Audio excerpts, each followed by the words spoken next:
All right, to talk more about the latest remarks of VP Sara Duterte and the issue of confidential funds, we have with us right now via Zoom former Senator Leila De Lima. Hi, Senator Leila De Lima. Thanks for joining us again today. Yes, good morning, Angela and Diego. Nice to be in your program again. Right. Good morning sa mga nanonood din at nakikinig po ngayon sa programa niyo.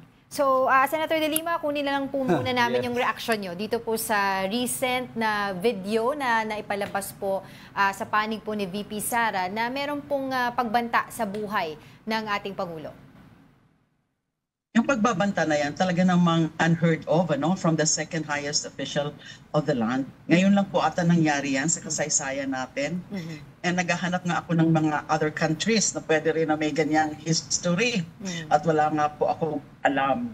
So it was so unbecoming, it's so concerning, it's so disturbing na second highest official of the land, and to think that she was also the former DepEd secretary. Right. Yung pinaka immediately ang naisip ko, what do our youth, what do our children think na ganyan, no? Na is that an example from a very high public official publicly attacking, openly attacking the president, the first lady, and the speaker, and worse, nagbanta na napapatayin kung may mangyari sa kanya.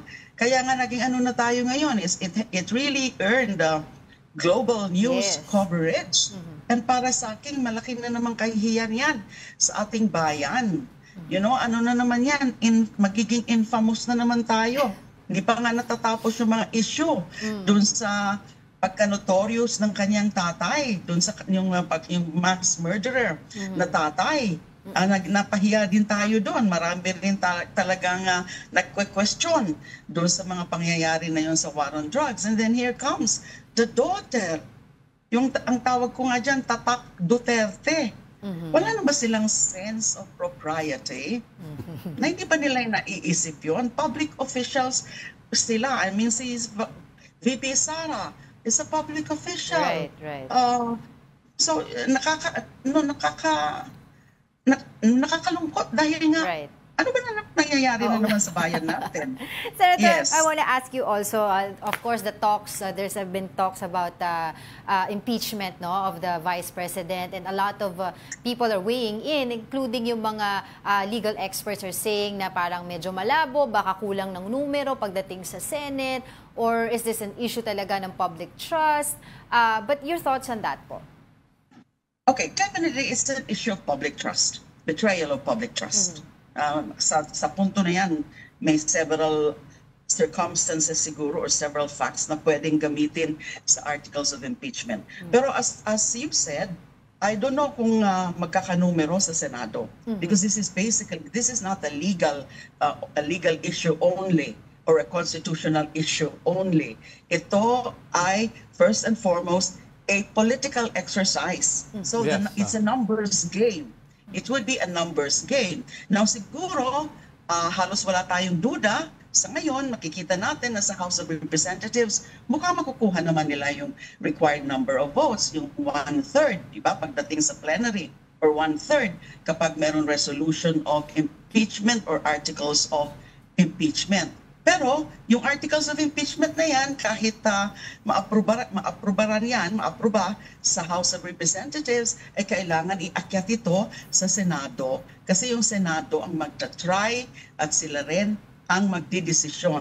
Guilty ba or hindi? Impeach yung pagkatapos ng articles of impeachment. Kasi remember, ang required number of votes naman, pagdating po sa Senado, by 2/3. And we have 24 senators, and that means 16 senators. Now, nakikita naman natin, alam natin yan na meron silang mga kakampi. Aliado.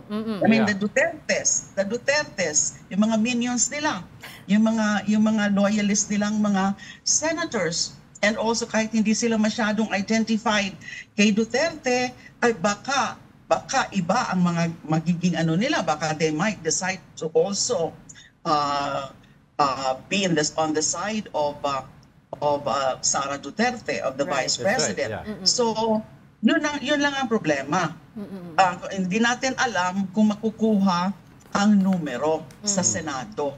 Pero yung kung iisipin natin, meron na bang enough grounds? Meron. Sa tingin ko, meron.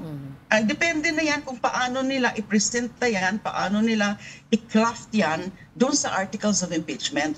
Dapat malinaw. Malinaw yung presentasyon nila. Oo, pati maisingit ko lang po, Senator, pati yung pagkaso daw po, pag-file ng cases against him, criminal cases against her, particularly yung plunder.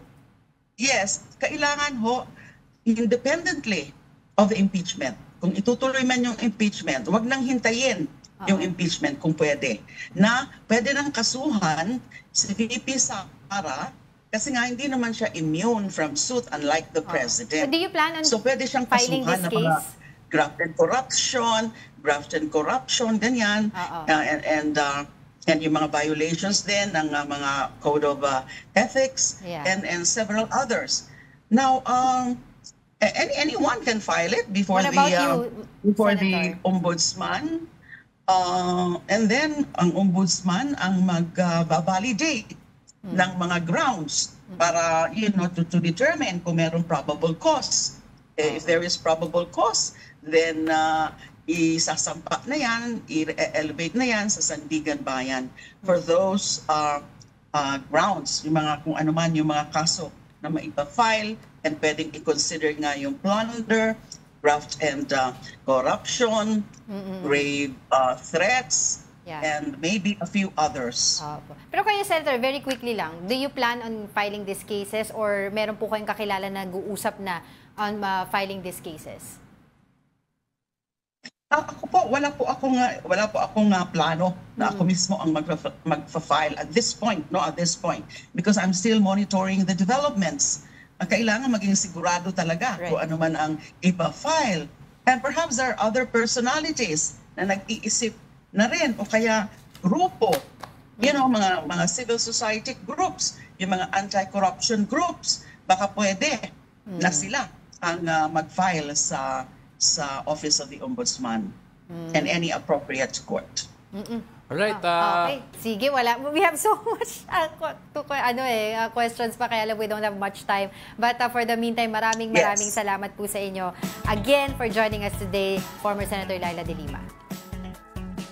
It's always a pleasure. Thank you. Have a good day. You too po.